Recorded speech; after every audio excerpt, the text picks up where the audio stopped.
No,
no, no, no, no, no.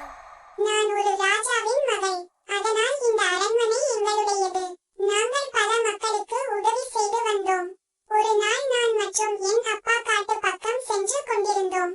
அப்போது ஒரு முனிவர் அங்கே தியானம் செய்து கொண்டிருந்தார். தியானத்தில் இருந்த முனிவரை என் அப்பா தவறுதலாக தொந்தரவு செய்துவிட்டார். உடனே முனிவர் கண்களை திறந்து கோபத்தில் எங்களை சாபம் விட்டார். நீங்கள் இருவரும் இந்த அரண்மனையில் பேய்களாக சுற்றித் திரிய வேண்டும் என்று கூறினார். உடனே நாங்கள் அந்த முனிவரிடம் எங்கள் பாவத்தை எப்படி சரி செய்வது என்று கேட்டோம். அதற்கு முனிவர், நீங்கள் பல மக்களுக்கு நல்லது செய்தவர்கள். ஆனால் கோபத்தில் நான் இந்த சாபத்தை விட்டுவிட்டேன். அந்த சாபத்தை நீக்க வேண்டுமென்றால் பழமையான சிவன் கோவில்களை எல்லாம் புதுப்பித்து கும்பாபிஷேகம் செய்ய வேண்டும். அந்த கும்பாபிஷேக தண்ணீரை உங்கள் மேலும் தெளித்தால் நீங்கள் மீண்டும் பழையபடி மனிதர்களாக மாறுவீர்கள். பின்னர் ராஜாவாகி மக்களுக்கு நல்லது செய்வீர்கள் என்று கூறினார். பல பழமையான சிவன் கோவில்கள் இப்போது பாழடைந்து கிடக்கின்றன. அவற்றை எல்லாம் சரி செய்து கும்பாபிஷேகம் நடத்த வேண்டும்.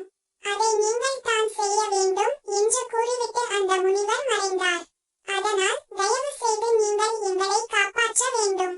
பழமையான சிவன் கோவில்களை சரி செய்து கும்பாபிஷேகம் செய்து அந்த கும்பாபிஷேக தண்ணீரை என் மேலுமும் என் அப்பா மேலுமும் நீங்கள் தெளிக்க வேண்டும். அப்படி தெளித்தவுடன் நாங்கள் மீண்டும் பழையபடி மனிதர்களாக மாறி மக்களுக்கு நல்லது செய்வோம்.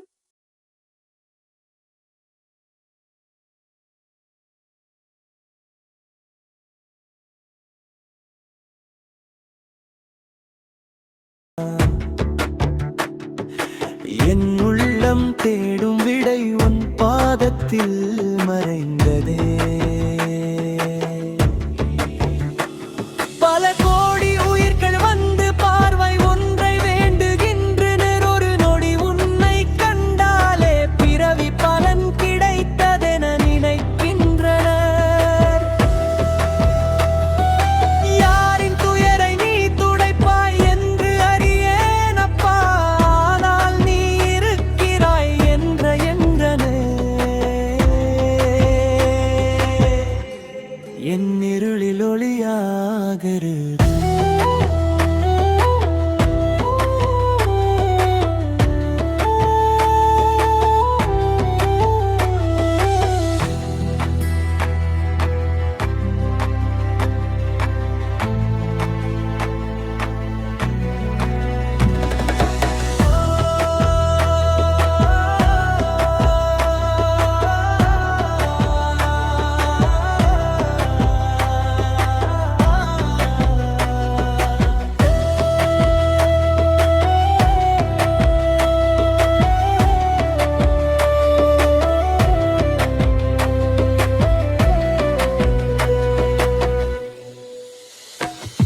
உன் சந்நிதியில் நின்றவுடன் உயிரே உருகது அப்பனே.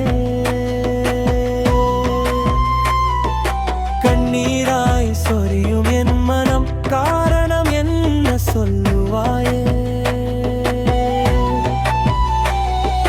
பக்தியா கவலையா அல்லது உன்னிடம் கொண்ட காதலா,